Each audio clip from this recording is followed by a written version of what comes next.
Hello, and welcome to the PostChorus Podcast, Episode 8, with Joe Keegan.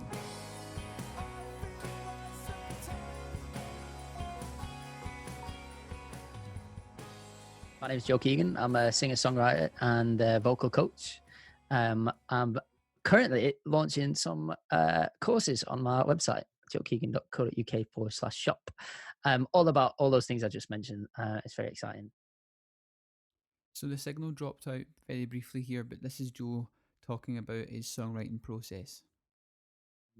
If it's for my own originals band, then I guess I've got more of an idea of what I want those songs to sound like. I think as a band, we've got a pretty solid idea of our artistry. And in the past, it's tended to be that I'd write the gist of the song and then we take it into rehearsals and then like work out the parts and the general composition of the song. And generally speaking, I guess those songs are about anything uplifting.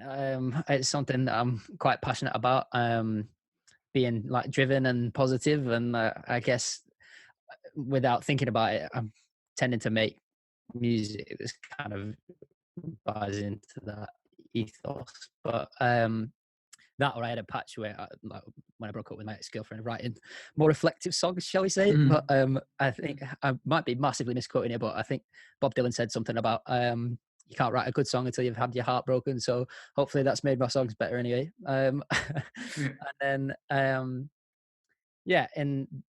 that instance, I write when I'm in the mood, as in like when I'm writing for my originals band. It's just when I feel like I've got an idea. You've got something going. Yeah, I'm a lot less regimented with writing songs for my own originals act, because I like to keep those songs like as organic as possible, because they are like songs for me. You know what I mean?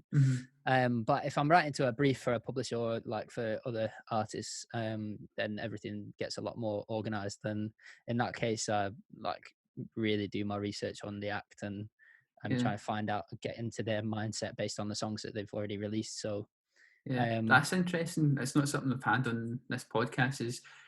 I've had a lot of people just write original songs for themselves and release them for everyone else to hear. But this is a kind of new kind of take. As you're the first that actually writes for other people and artists. So I mean, it's that. a whole different like ball game. I love doing it because it kind of forces you to write in genres of music that I'd never touch in my own original music. But like I've done some songs, some like Korean pop songs for a band over there, and then we did a Japanese pop song for not all these songs are written in English, by the way. Like I don't speak Japanese and Korean, but I have to learn a new language for this one. Yeah, exactly. But it's interesting writing in four acts that are in other language, because it really diminishes like how much the lyrics mean, because they get rewritten anyway. So you just got to get the general sentiment across, and then whoever translates it would put the meaning across, but not necessarily exactly what you said, because it's still got a rhyme. You know what I mean? So it's an interesting thing. But whenever I'm writing to briefs for other acts, then I'll do it with another songwriter as well, because I think you need in that instance, you need a filter. You go through each other's ideas, and also means like I mentioned, I do the research. But if you've got two people that have really looked into the act that you're writing for, your chances of getting pitched go up, because you're making better, more informed decisions on what you're doing musically. And it's worked out great so far. Through publishing, on average, unless you've got a publishing contract with a publishing label, but if you an unsigned writer like myself, about 5% of songs actually end up getting pitched to the artist. But so far I've had an 80% success rate, so that's pretty good. It's going all right. So the rest of the time it's just like writing for yourself and for the band. How do you think the songs change then, when you bring them to the rest of the band? Because I know for me as well, like if sometimes it's like I don't know. Sometimes I've got a good idea of where I wanted to go. Other times, it's like we'll see what happens with it. I think it's a weird one, especially when you run a band. Like, well, we're going through a bit of a transitional period at the moment where we're rebranding with a band name, and it's all becoming a lot more like collaborative. Not that it wasn't before, but it's a weird thing when you I've got the sort of same, yeah, I've got the same kind of problem because you're Joe Keegan, that's the band, but like obviously got your band members that are yeah, like, yeah, yeah. I've got the And same it's not similar. necessarily a problem. I think that certainly makes making decisions easier. From my perspective, they probably get really frustrated with me. But Yeah. yeah, and like in terms of like how much the songs change, I usually have quite a good idea of what, like, especially well, I was going to say especially structurally, but the demo that I've sent you that we'll have a listen to later, I'm sure, Mm. is that song completely changed when we went to record it. But yeah, it's like the musicians that I have are so talented, and Mm. I don't want to stifle their creativity. So when we go into a rehearsal room, it's about their playing. I'd never tell them what to play all the way through. I don't write the parts. I'll have melodies and hooks, and if that's instrumental, then I'll say to Tom, our guitarist, like, this is the riff idea that I've got, and then he plays it and embellishes it and makes it so much so much better than I could ever hope to play guitar. But yeah, so that kind of thing changes a lot. Yeah.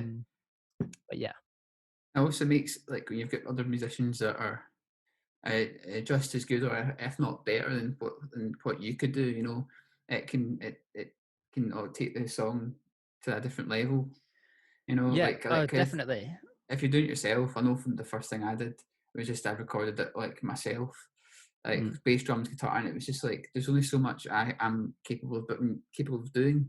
But yeah, when you've got people that's what they do, you've got a drummer that they practice drums, yeah, that's what they study. yeah, You've got like bass players that like that's what they can add in yeah, way more yeah, yeah, interesting bass. Like definitely. I think like one thing I would say, just because we're covering two topics here, really, is like the writing to publishing and writing for my band. Like when I'm writing for publishing, I do all those things.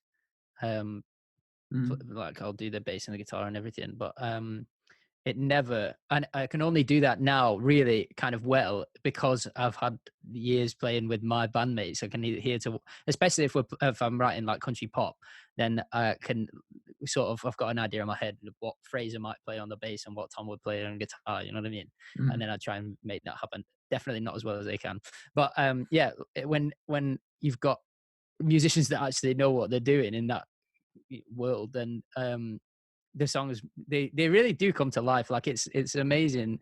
There's no better feeling than when you take a song to completion, like when you've actually heard them like last mix or when it's mastered, and yeah, you're like, where has this come from, and I yeah, think that is definitely exacerbated by having other musicians to share that with, and that they've had some creative input. I think I love that part of songwriting with my bandmates. Yeah, yeah. It's good when you get it's like when you get that first mix, like not first mix, but that kind of almost it's almost done, kind yeah, of like yeah, final master, and yeah. then you what I do the car test with it. You stick it on in the car, Yeah, of course. Yeah, and that's then you turn it up. obligatory. Yeah, but it's like, yeah, it's like every time we've had a song recorded and gone in to listen to it with a producer, it's like, oh, boys, we're gonna be famous now. This is it. Yeah, this is yeah. Yeah. So hopefully the next one might actually be the case. Yeah. This is it. We're listening to the one of the singles that we did last year. We're listening to the car, and we're like, oh my, this is so good. Like Yeah. just enjoying your own music, and Yeah. people like But that's the best way to do it. Like if you don't enjoy it, who else can enjoy it? So exactly. People shy away from saying that their own music's good. Like I genuinely really enjoy listening to my own songs. I don't do it often. Yeah, I'm not that like egotistical, but I wouldn't make the music if I didn't enjoy it. So yeah. I don't think there's any shame in saying that you like your own music. Mm. I think it'd be a problem if you didn't. Yeah, Like exactly. I hate my music. Yeah, do a different job. I think it's shit, Yeah. but other people like Yeah. it. No. Yeah. Yeah, anyway. So that kind of takes us on to, I suppose, influences. So like, so Yeah. what your kind of main influences musically and other things that might influence the music. Yeah. I mean, loads of stuff. I've got a few ways of getting songs started. Sometimes, most of the time, I just play a progression, and then my ear hears melodies that would go over the top of it, and then sort of hear the odd word that might sound musically good over the top of that melody, Mm, and then form sentences based around that. I think it's really easy to forget that, like vocals, it's not just a melodic instrument. Like words have musical value as well. Um, And so something that I tend to do is prioritize like the musical value of the words that I use rather than the meaning. Mm-hmm. And then You go into that a bit more. That's interesting. The musical, like the value of the word. Like what do you mean by that? The yeah, so like it's you really don't hear it often in big pop music because it's so well written, but in sort of like how can I say this? I hear a lot of demos, especially in the demo phase. Other writers that I work with, we send stuff around to each other, and like there's some sentences that seem clumsy, and mm-hmm. then when I've been in sessions, those phrases that seem clumsy, or it's always when the words have been written first, and then you're trying to smash it into a melody that doesn't Yeah. fit. Yeah, and to me, the best way of getting like a natural sounding lyric and melody is when that this process is in place where it's like, what does this melody sound like it would say? Yeah, I mean that's a bit conceptual, but Yeah, I know, because I think you're kind of hitting the nail on the head a little bit with this, because it's something that people go, oh, just kind of, they kind of hum like a melody, and then they get words come to them. I know a lot. I do it, but a lot of people do it, and it's like you'll just kind of stumble across something yeah, whilst like mumbling a melody or something, or some definitely, words. especially at the beginning. I mean, it gets a bit Mm. more frustrating later on when you've got when the song's already got a bit of a narrative, and then you're writing verse two. I hate verse Verse two. two. Verse two syndrome is a thing. It Yeah, really is. yeah. Yeah, Verse one, your chorus, and even your second chorus, yeah. whatever, and it's just that second verse or third Second verse. verse syndrome. Yeah. Oh, it's like, but I mean, I think that it's not something to give up on, and I also think that you can get really caught up in trying to write the perfect song the first time. It's never going to happen. Mm-hmm. You know. So like I do that. I get to verse two, and I'm like, right, well, this has got to be following exactly on from where I left off. Yeah, and that's Mm-hmm. not necessarily the case. Like it's a sentiment. People, Yeah. especially the first time. Oh, I'm going to go on a rant here about like streaming and stuff like that. But now you've got to make such an impression the first time someone listens to a song that, Yeah. especially as an unsigned act or like in artist in development, that people don't listen to your lyrics that attentively. Yeah, they want like catchy hook, something that they can latch onto. And that's not to say that verse melodies don't matter, because they really do. But it's like it shouldn't, or like the lyrics in the verse, they do matter, but it's not where your focus should be when you're writing the song. And often that's where, especially when I was in the early days of my songwriting, that's where I found I was spending a lot of the time. And if you really break it, it makes no sense to spend that much time on details of the song that people don't really listen to. So my main thing is making sure that there's um chorus that is big, and even if I'm writing a like beautiful little folk tune, we've got a song called Wild Winds, but the chorus is still like expansive. It feels big. That's where my Mm-hmm. main focus is, and yeah. But I didn't really answer your question about influences. We If went a I bit of a hear tangent something, there. That's fine. yeah, sorry about that. But if I hear something that sounds nice, or like a title of a song, then I'll write it down. I've got a note on my phone um, that's called quick lyrics for songwriting sessions, especially if I'm working with other writers and they're expecting me to bring ideas. And I never know when that's going to happen. It could be just like, oh, I've got this writing session, and then they've been writing with other people that week, and they have nothing prepared for this session, and it's like, okay, well, yeah, I've got some stuff, and I've always got stuff ready. You've always got something there that you can. Yeah, and I mean, it comes from anywhere that could pass somebody in the street and they say something cool, and I'm like, Oh yeah. my And gosh, like the last song that I just wrote was called "I Won't Let You Love Me," and that's like, yeah, I heard someone say it, and I was like, what do you mean? Like, and so the yeah. song was like me and this lady I was writing with, which unpacked what that could mean. Uh-huh. And that was really fun. So I love doing that, like reverse engineering a song title is Yeah, good fun. Yeah. I've done a couple of times. A couple of my songs, you kind of Mm. get the title first, Yeah. and then you Yeah. work out from that I think also just from a song title, you get an idea of what what it's what about. it should sound like. It's not like what. Yeah, it's big. Yeah, sometimes sometimes if you don't have a title but you've got all the music and some lyrics, even not having that title for it can make it difficult to finish. Yeah, oh, It's 100%. Yeah, because then you're fishing around in the song like what is the title of the song? what's that We've about? got a song on our first EP called Tales of an Old Town. I don't Mhm. know why it's called that, but when I wrote it, I was like, this song is called Tales of an Old Town. It doesn't say it once in the whole song, but no one ever says why. No one's ever asked me why is that song called that.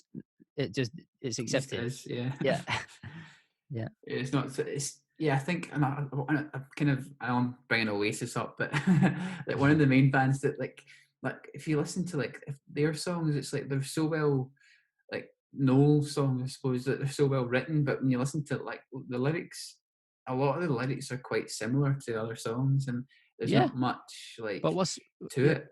What is wrong with that? You know, like There's nothing. Yeah. the thing is, people have different theories on why this is the case, but pop music centers around things. It's just like everyday human experience. That's what pop music talks about. Mm. And everybody goes through very similar things in their life. So I don't think it's, you know, unreasonable to think that, you know, or I think that is an explanation as to why pop music tends to talk about similar things or have similar, and it's about being creative and the way you phrase those things. And I think Oasis actually do a pretty good job of that. Yeah. But yeah, you're just capturing human experience, like normal everyday people feel, you know. Mm. Yeah. And is there any like influence? So you're talking about like you can pass someone in the street, and is there anything that stands out as quite like an unusual time where you've got an influence from a song or like Yeah, right. So I would say like when especially when I started my own originals project, I was still am big into Irish music. mm, Um, I was brought up from the age of 6 doing Irish dancing, and like every week just had the diddly diddly rammed into my head. Yeah. mm, So yeah, but one thing that I do love about Irish music and the songwriting that's come out of Ireland is the ability to tell stories. Yeah, and I think that, like I was just mentioning about pop music, this is where the crossover is for me. Is that like talking about things so plainly? Yeah. Um, I was once on a train from Manchester to Levenshulme. If anyone's done that journey, it's 8 minutes. Yeah, so there's not much time. And this bloke got on the train, and I don't know what it was about him, but he looked like some kind of like cool, adventurer type. You know, the kind of person that would like climb mountains for fun. You know, yeah. and like yeah, swims across lakes just because they want to. You know, this kind of thing. He looked like that, and there was a young mum with a baby, and the baby was really inspecting this bloke because I mean, first, I don't, some people just have this. I don't know what it is, but like, I'm gonna sound like I'm obsessed with this bloke, or like no one's safe if they're around me because they're gonna know what the song read about him. But he, Yeah. there was just something about this bloke. Anyway, this baby was like paying such attention to this guy. I was like, Even the this baby is was like, this yeah, guy looks unusual. but yeah, but it was like, what? Why is this? Why? What am I watching? Yeah. Yeah. Anyway, when the baby started laughing at this bloke, he started. He looked down and cried, and I was like, What? what? So then I was like, in my head immediately went, and it was such a profound moment. Like I was again, it was like, Oh what am I man. watching? Anyway, so It's, yeah, I'm watching this grown it's like a reverse situation. Like the baby could yeah, be. Yeah. yeah. But and it's like this baby has reduced this man to tears by laughing. And it wasn't like he laughing, it's a baby. It wasn't laughing at him. Yeah. It was just something had made it giggle, and Mm, it upset this bloke who looked like he could take on a bear, you know. So it was yeah. really weird. So then I wrote a song called The Weather Could Be Better. And my head was trying to explain to myself, really rationalize what I've just witnessed on this Quite. train. What would make this guy upset? So I wrote this song about a little bit about my own family leaving Ireland, and that they, because I've got family over in America as well that I've been to visit, and they obviously love their ancestry, and they've told me stories about what it was like when family left. And often it was just the blokes that had leave, and they had family already in Ireland and they'd leave them behind. And so I had this idea that this guy that I've seen on the train would like be a modern version, that he's had to leave his leave something behind. I don't know if it was like some family or whatever, but Yeah. it's something that he saw in this baby made him really emotional. And I was like, well, that was an explanation for it. So that's how that song came about. But yeah, That's a good one. That's a very strange. it was a really weird, strange journey. Yeah, Yeah. I don't think I can say I've had something like that happen. I'm gonna write a song about that. Yeah. Cool. I suppose you've spoken briefly about your songwriting techniques, Yeah. or things you do. You've got like your notes on your phone, Yeah. and you've got is there anything else that you Yeah. use? Yeah. Maybe you use maybe it's things that are in the program that you've got coming up as well, the online course. Yeah. Yeah. So, I mean, all of the stuff that I've talked about there is in the songwriting course. It's all about the creative process and making sure that you can get enjoyment out of songwriting, because it's often a really very frustrating thing, isn't it? You'll have had that. Yeah, like Uh, I've still got this riff that's I really like it, and I can't. It gets to a point where I'm you like, can't write a song to it. I can't, like, it's not happened yet. Oh God, I I'm just mean, waiting for it to. so that's one thing I would say. Yeah. Songwriting techniques. Sometimes it's just not the right time to write that song. Mm. And Yeah. I've had sessions with some of the best songwriters I've ever written with. That, like I said, we've had songs pitched to artists internationally, like Nashville and Southeast Asia and all these places, and then we get into the session and start writing a song, and everyone in the room just decides this is crap, like this is a bad song. Let's just stop and write something else. And I've got loads of those, but it's not necessarily that the song is bad. It's just at the time It's just not working. it's not working. So like I've got a bank of ideas that are like I probably will never go back to, but it's like You still sessions that got have it, just you not still worked got little out. bits. Yeah, but I mean, so just on the course, we'll talk about like construction and melody and what catchy hook might look like. There's a fascinating analysis. I can't remember who this was done by, but it's of contemporary commercial music in cross genres, like anything that's made it into any chart, basically, and melodic similarities. So things that our generation or like people that buy into like chart music Mhm. find naturally would listen to and think, I recognize that. Yeah, but actually it's just a small melody. The Beatles used stuff like that. They integrated hymns into the pop music, Mm. and so I think like that it's not plagiarism, it's just having it's reference in other music. So and that's part of the course. So I'll just talk briefly about what the course entails. Yeah. There's 3 levels. There's a beginner's, intermediate, and a pro level songwriters course. So that's taking you from just like when I was 14, sat in my bedroom writing songs with the guitar and just having a noodle. Like the beginner's course is all about that, like things that I wish I'd known then that would have made me a better Yeah. songwriter faster. Yeah, and then when you get to the intermediate one, it's like more challenging things. Start to introduce writing to briefs, and maybe exploring other genres of music, and then how to reference other music and develop a sense of artistry in a plethora of different genres. Because when you're writing, especially for other people, they already have their idea of who they are as an artist, and you've got to get there. Yeah, so You've got we to. kind of talk. Yeah, you've got to be that, almost be them. Yeah, Yeah. It's as a very similar musician. to with. Sorry to interrupt that, but Thoughtful, yeah. with classical music, that's what you're trying. Because I'm a classical guitarist, Yeah, I'm a classical guitarist. What you have to do is you have to kind of get inside the head of the composer of when you're course. writing. Yeah, Like you're doing a similar thing with the songwriting. You're yeah. trying to get inside the head of the. It's the same thing, You're just doing the same It thing. is Except exactly the same you're thing. trying to write something. You're Yeah, trying to well, write I something know, that but sounds when that would when suit him. it's interesting, because then when the artist receives the songs or listening to them, the Yeah. decision making process is, can I imagine myself singing this? Yeah, so that you're trying to get to the point where the artist will say, yes, I can imagine myself singing this song that was written by Joe Keegan, and actually this is some country act that's a female group, and I'm writing songs for them. So I've got to get into that mindset and that's all done by referencing other music that they've already released, or things that I'll look at interviews of those. If I'm writing for an artist, I'll look at interviews that they've done, and anybody that they referenced as influences of them musically, then I'll go and listen to their songs as well before the session. So it's Mm. not just their songs, it's like songs by people that influence them, that I do. And then, so that's in the course as well, little tips on how to sift through Yeah. stuff like that. That's in the pro level course. And then obviously the big thing that we've talked about just then is all the advice that I've got in terms of how to overcome writer's block and write songs.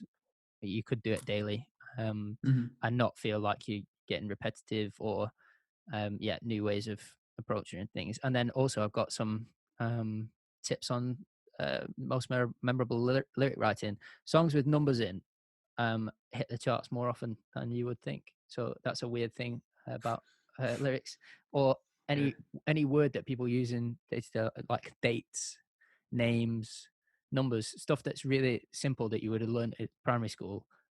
That stuff, it really sticks in people's head in music. Some advice on that kind of thing as well. And this is all stuff that I've been taught.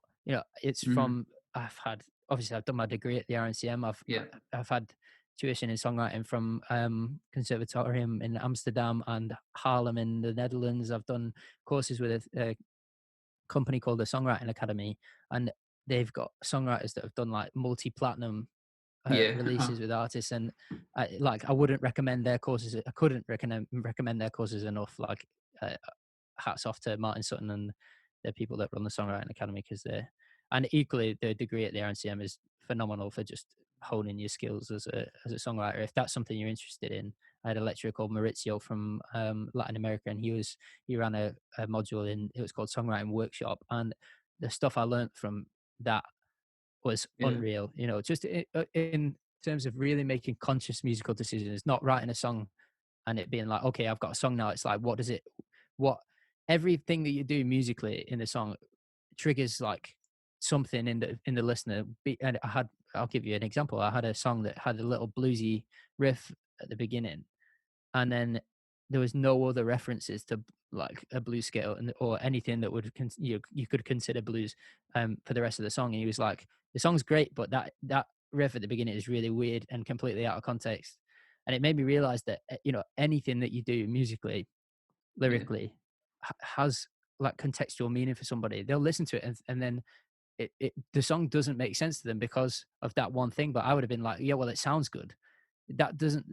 There's more to songwriting than it just sounding good. Otherwise, everybody could write just a nice sounding, pleasant song and have a number one. That's not how it works, is it? So there is a kind of formula. It can be quite formulaic. It can be, but I mean that people would again say like that's a shame, but it's not. It's about creating music that everybody can enjoy, and that is a very enjoyable process, And I think you can, having said that, some of the best songwriters ever have never had any training, and they just have a natural ability and again, fantastic. But some of us that are just like mortal human beings, having this kind of like skeletal structure of what a song should look like in different genres is so important, especially in contemporary commercial music, if you want to get into that. But just some quick tips on songwriting techniques that we've not covered so far that I try and use. I really try and avoid using metaphors as much as I can, and I think that makes the metaphors that I do use more resonant, like they have more meaning. I think it's really easy to get into like a rut of just being stuck in having loads of metaphors in a verse, right? And then it's like somebody's got to unpick what that means at the end of it when they listen to it. And like I said before, people don't pay attention to lyrics that much, so I don't get bogged down by that. Although, just to contradict that, some of the most beautiful lyrics I've written in songs have been like metaphorical and captured something poetic. But like I said, if they're used sparingly, like they have more impact, in my opinion. And like I said earlier, remembering that you never write the perfect song the first time round, and it takes a while. And if you write something just to fill in a line, and you're not like I said, most of the songs that I write, it's like, okay, well, what should this line sound like? Well, I write what the line should sound like, and if I'm not happy with it, I'll go back and change it.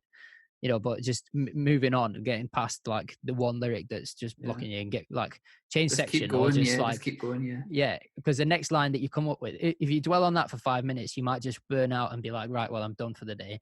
Or if you just move on to the next line might be the best line you've ever written, So I think always like just keep moving with the song. And I think something that especially when I'm writing to a brief for other artists, that because the sessions are so regimented, it'd be like, okay, well, we've got 2 or 3 hours now to get the song to this stage. We need to have like the verse and chorus done by the end of today. So, all right, well, we have to do it. Something with, and you could do this in any form of songwriting. You could just say, right, well, at the end of this 2 hours, I'm going to sit down and write a song, and at the end of 2 hours, I'm going to have a verse and a chorus. Yeah. Something in that will be good. Mm-hmm. Some part of what you've done will be good. So yeah, you're never going to get it straight. You're never going to get it the first time. I mean, I know. I mean, very rarely I've written something the first time, and there's certain bits that you will keep, but you never. And I haven't sat down and go, right, I'm going to write a song, written the full song, and going, right, cool, that's a song in the bag. It's always been job done. It's always been right. I've got some of that song. Yeah. And you come back to it later. It's a gradual process. Yeah. For me, anyway. I know people. It is definitely. And don't be shy of rewriting things. Just one thing I've got to go back to on the metaphor thing, because something came into my head. I think one thing that is quite good, is like an example would be the song "Yesterday" by the Beatles. Mm-hmm. That saying, yes, when you listen to the song, you actually unpick what it means. It makes sense on 2 levels. One is like, yesterday all my troubles were so far away. That's the first line. Yeah, well, that is a sentence that you could say, and it makes sense, like just bog standard. But then later on, he's talking about like, I believe in yesterday. Like, what does that mean? Yeah, but if you listen to it in context, it's like he's longing to be back before all the problems started in his life. It's like something is.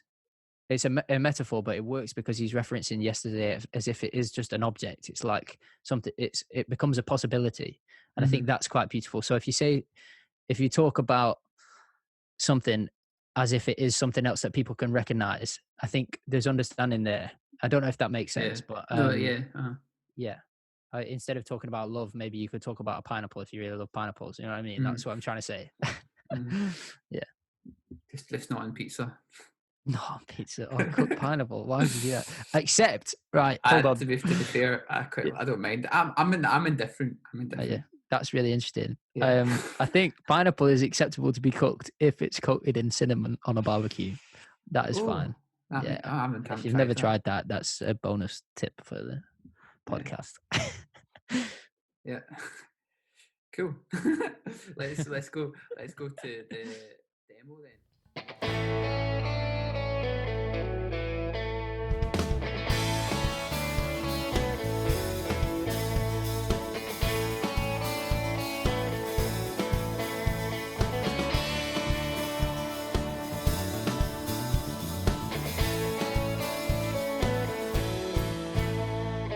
Chasing that firelight, what if the fire burns out?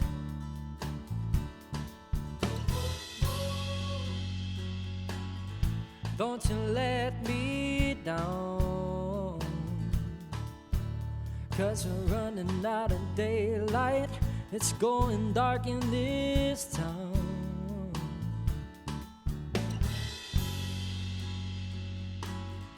Girl, I need you now.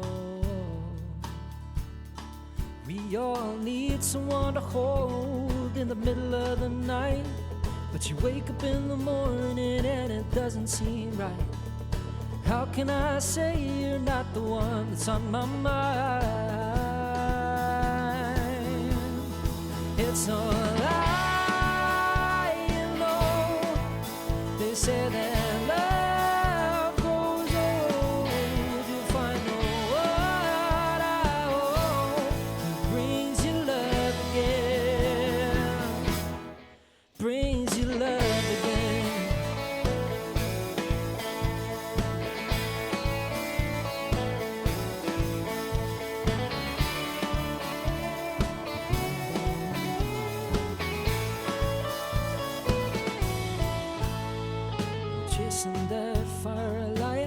What if the fire burns out? I'm chasing that firelight. What if the fire burns out? We all need someone to hold in the middle of the night. But you wake up in the morning and it doesn't seem right. How can I say you're not the one that's on my mind? No, it's no lie, no. They say that love grows old. You'll find no one, I hope, he brings you love again. Oh, it's no lie, no. They say that love grows old. You'll find no one, I hope, he brings you love again. Brings you love again.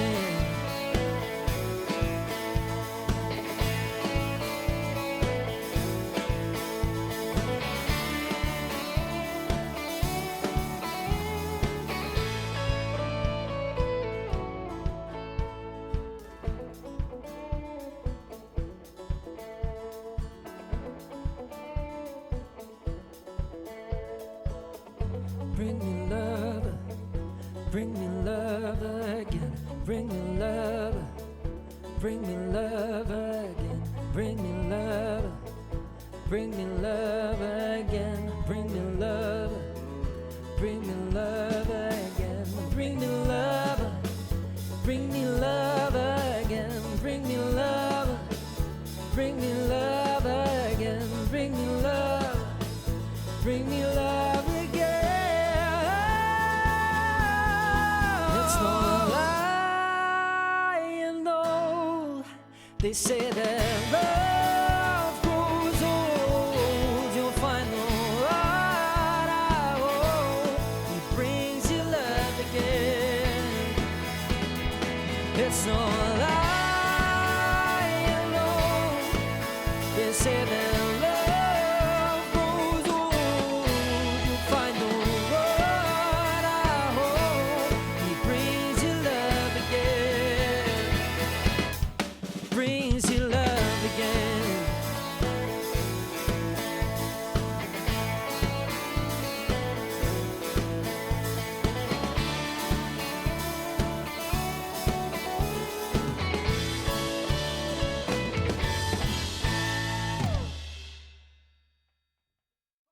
So yeah, so can you talk us a little bit through where you kind of recorded that and stuff? It sounds, it's kind of, was it live? I think the vocals sounded like they'd been overdubbed or something. Was Yeah, so I mean that was just a little demo that we did. it? Yeah. But yeah, so I mean it was done at the RNCM in Studio One there. Yeah. And I mean it's interesting. I've not listened to that demo since we actually recorded the track. So it's interesting to hear that and see how different. I mean, the song's still the same, but how differently it comes across in the actual recording we did. It's got so much more energy in the real thing. But I mean, part of that we recorded this track at Abbey Road, Yeah. which was an insane day out. I mean, that in itself was I can remember coming out of the vocal booth and seeing a picture of Freddie Mercury on the wall, and there's any picture of him doing vocals in the same booth that I just didn't like, sing it. It was like complete imposter syndrome. Like, what the hell am I doing here? But so like the actual tracks got oh, and we did it with a guy called Hayden Bendall. He's like double Grammy award winning producer. It was like all completely surreal. And yeah, so I mean, like obviously the end result is good, and so yeah, and then David Coyle, who's a mixing engineer who works at the RNCM as well, but he's done work with like everything and then the XX and things. Yeah. So it was all done like this is the best of the best. track that we've ever done. Yeah. There's a lot of factors in that made it like next level for us, but yeah, like the actual track. Firstly, the song is too long. It's like 5 minutes long, but it was just like we had too many bits. Cut it down. You can cut that down to. And I think that's the real advantage of working with a producer. You know, I mentioned when I write with other songwriters, like having that filter of what is a good idea, or even what bits, because you genuinely, you could write a 10-minute song and it all be really good ideas, but it's like, what are the bits that you're going to keep and you're going to whittle down into this like sculpture of what the pop song is going to look like, you know? Yeah. So we got it down from like 5 minutes to 3 and a bit minutes, which is a lot more radio friendly. And yeah, so it's a completely different song in the end. Cool. Let's have a listen to the finished product. I'm chasing that firelight. What if the fire burns out? Whoa, oh, oh. Girl, I need you now. 'Cause we're running out of daylight. It's going dark in this town. Whoa, oh, oh. Don't you let me down. We all need someone to hold in the middle of the night. But you wake up in the morning and it doesn't seem right. How can I say you're not the one that's on my mind? It's no lie, you know. They say that love grows old. You'll find the one I hold. He brings you love again. He brings you love again.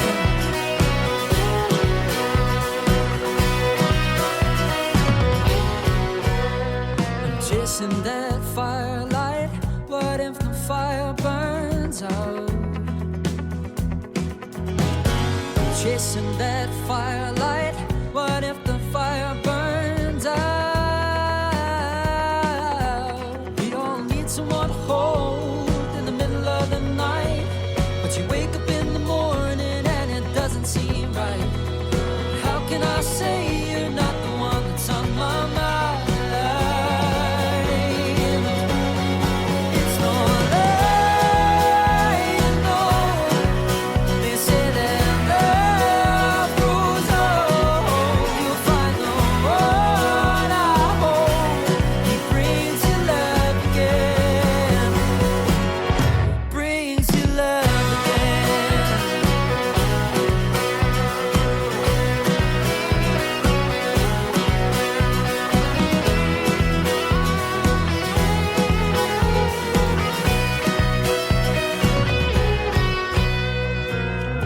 Bring me love, bring me love again. Bring me love, bring me love again. Bring me love, bring me love again. Bring me love, bring me love again. Bring me love, bring me love again. Bring me love, bring me love again. Bring me love, bring me love again. It's no lie, you know. They say that love grows old. You'll find the one I hold. He brings you love again. It's no lie, you know. They say that love grows old. You'll find the one I hold. He brings you love again. He brings you love again. From what I got there from that track, I suppose it was just a lot. Like, it was very similar, but there's lots of bits taken out, you know, from the Yeah. demo version. Not Yeah. lots, but a few little things. They kind of kept the best in there and kind of honed it in a bit. Yeah. Well, I mean, like stuff like there was double choruses where there just didn't need to be. It was just Yeah. like a thing. And then shorten down the riff, which I mean, it makes a massive difference. We cut 2 minutes out of the song. You know, Yeah. it's like big deal that. How did you feel? Was it your idea to do that, or was it someone else's? No, I mean, we talked about it because, like I said, when we were going down, we knew we were going down to Abbey Road. It was like we had like 3 rehearsals that week, just rehearsing that song, and all the way through it, we were like, "This song is way too long. Oh, this song is just too long." Mm-hmm. And we had some other songs prepared, like ready to record that down there, just in case. Like we got there, and the guy was like, "No, this song is awful. I'm not doing it." So That'd be bad. we hedged our bets and had some other songs prepared. But yeah, I mean, so I didn't really have any feeling about it. I thought like this needs to happen. It was an interesting experience because there was about 30 other producers in training in the session sat in the control room while we were recording the tune. So it wasn't just us and the producer like it would be. They have a producer and a technician at Abbey Road. So it was pretty cool that the actual session was very efficient, as you'd imagine. But yeah, so it was interesting when the Hayden, the producer, was talking to us. It was like he wasn't just talking to us; he was talking to the people that were there to learn as well from him, which was like having a really, really well informed entourage. So every sort of piece of criticism that he gave us, it was like, okay, well, we've kind of just got to take that and like actually do something about it, because he's such a like well informed bloke. And everything that he's with, and even the technician had done like Perfect for Ed Sheeran and stuff like that, and he had little bits of stuff to say. And it's like, okay, yeah, well, this is advice that you can't really react to in a negative way. You've just got to be like, yeah, fair play. You really do know what you're talking about, So it's like, yeah, I mean, generally speaking, it's hard, isn't it, to listen to criticism about your own art? But yeah, but it's like because you're in this place you're in and the people you've got around you, you're a bit like your mindset. I'd imagine would be like, right, yeah, what kind of like whatever you say, yeah, it's going to make it sound better, but also using yeah. a bit of your own intuition as well. This is an interesting like topic, really, like how to deal with critique, because it's a massive part of being a songwriter. It's a really important part of learning any craft, is being able to take constructive criticism, and that's often quite difficult. And not being too proud to take on board good criticism. But I think I got a really good piece of advice from a lecturer at the RNCM, which was, anytime anybody has anything to say about something you create, you have to filter it through their experiences, their knowledge of music. So like in one of the modules I took, which is a workshop, we'd present a song and then people would put their ideas to you and what they thought about the song that you just played. And that was the best piece of advice, was like, okay, well, I know you write this kind of music, so your reference is coming from like a hip hop background. So like, but that is constructive, and it can be very beneficial, like to have ideas from all sorts of parts of music. But at the same respect, I didn't feel bad about being like, well, actually, that I'm not going to take that and actually do anything about it, because you don't really understand where I'm coming from contextually with my country pop tunes. Yeah. Yeah. But yeah, so I think that's a massive piece of advice that I've had, is just like be able to process not just what people say, but where they're coming from. Yeah, when they're talking about your music. Yeah, I think a lot of people forget that. It's like when a lot of people go, "Well, I don't really like that," or "I don't really," It's like, well, what type of stuff do they listen to? What type of music do they like? Because not everyone's gonna like it. No, do you know what? Like, my mum is awful for this. Like, I'll do so if I'm practicing, and just because like I'm a professional vocalist. Like, if I practice at home and I sing something and she doesn't like it, I can see it in her face. She'll like grimace, and I'm like, oh, that's so annoying. But it's only because she loves like big ballady songs, but like you can't sing those all the time. You know what I mean? Yeah. Like, Mum, for God's sake. Yeah. But anyway, yeah. So it's like, it's the context, isn't it? It's like, I know you won't like this, so it's fine. I'm not bothered. Yeah. So. Yeah, cool. So that's I mean that's kind of us wrapped up at that point. But is there anything Yeah. else you'd like to kind of add at the end? About Just, your course again, or yeah, about obviously about the PostChorus podcast as well. yeah. So obviously I've created these courses because I feel like I could have really benefited from something like this when I was younger. Not to say that these courses are for young people, but I mean, um, if you are aspiring to get better at songwriting, these songs are going to drastically decrease the amount of time you're going to have to spend making mistakes. Yeah. Um, You're like, I've done all the mistakes for you now. Don't worry. exactly. It is handy. Like, it's Yeah. good for someone that has that experience to then go, right, here's this is going to save you so much time.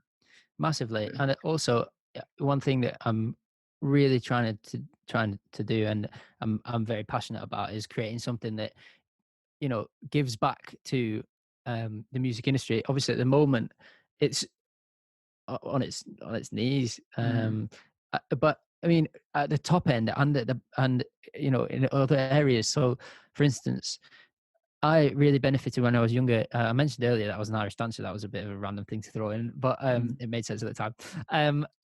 I also did like all sorts of other stuff. I sang in choirs and did like little bits of drama stuff when I was really young. And then, you know, these groups that get people together in terms of like education of the arts, like they've not been able to function through the coronavirus pandemic. So one thing that we're doing is sponsorship deals for any group or community projects. So I've done a lot of work with community choirs in the last few days, putting together sponsorship deals for them so that every time anybody buys anything from our shop, we're going to donate 10 quid straight away to their group or whatever. And I mean, that's really important. Like I said, to me, to like know that I'm not just making this course to, you know, it's three things. You know, one, like I would have loved to do these courses, so I think that other people will benefit from them. So if you buy it, like know that you're going to get something good from it, in terms of education, but also you're doing something good for the wider music industry and the community of the arts. So yeah, that was really important to me. And obviously that ties into the fact that PostChorus is the first partner that we've had, the PostChorus podcast. So I'm really chuffed for that, and thank you for agreeing to be part of this. No, it's great. It's great. It's good. That's what I think, especially from my experience in the music industry, everyone helps each other out, you know, like with the bands that we've played with, and not all of them, but you know, the ones that are going, oh, come on, we'll play a gig with you play a gig with us, and you know, just like, let's say just at this level, there's no point in trying to, like, you know, you get a lot of bands that try and like, oh, we're better than you, but you know, you get all that kind of rivalry, and it's like, at this level, it's like, just help each other out, you know, just like build a little community, build a little fan base, build a scene around what you're doing, you know, I'd like to believe that kindness wins in the long run. So I think that anybody that has a mindset of like, obviously there's a competitive element to music, of course, but that's you don't have to bring it to the forefront. Everyone knows it's there. Yeah. So I think like I said, kindness I think wins in the long run, which is why I thought it was so important to be giving back. Not, you know, I've created this online course for anybody who's interested in music, but it's not just about me selling some courses. It's about creating something that really has positive impact and can create revenue for some, you know, areas of the industry that have not been able to function at all. Yeah, so like we've done work with community choirs now up and down the country in the last few days, setting up sponsorship deals, and that's just the first wave. Now we've got to approach a load of like drama groups and other things, you know, dance schools and things like that. Because I think, you know, anybody that is interested in music could get some real benefit from doing one of these courses. And I wouldn't have made them if that wasn't the case. You know, if I felt like I couldn't actually give something to people, then I wouldn't do it. But anyway, so on the 1st of September, the courses are released, and if you used PostChorus 10 at the checkout, you're going to be helping out this guy and all the fantastic things he's doing for songwriting, and you'll end up with a good old course in for you can do singing. So there's a vocal coaching course. There's songwriting. There is performance direction and music theory. And I will just mention while we're here, I've got a forum, like a community group on Facebook called the Song Development Project. It's packed with songwriters that I've worked with, and also I'm building like an international community. So we've got people from China, like I said earlier, New Zealand, the States, all over the globe coming into this group to set up collaborations. And there's publishers and producers and stuff in there too. So if you're a songwriter out there and you listen to this and you want to join the group, then get in touch with me on any social media at Joe Keegan Music, and we'll get you in there. Nice one. I think I'll be jumping on that after this as well. That sounds really good. 100%. Yeah, well, thanks so much for your time, Joe, and I hope you have a good rest of your is it lockdown now? It's I mean, it's like semi-normal life now. It's like what is happening. No one knows what's going on. Do what you want, but wear a mask. That's the thing. Yeah. Anyway, yeah. Cool. It's been good fun. Yeah, cool. Speak soon. That's right.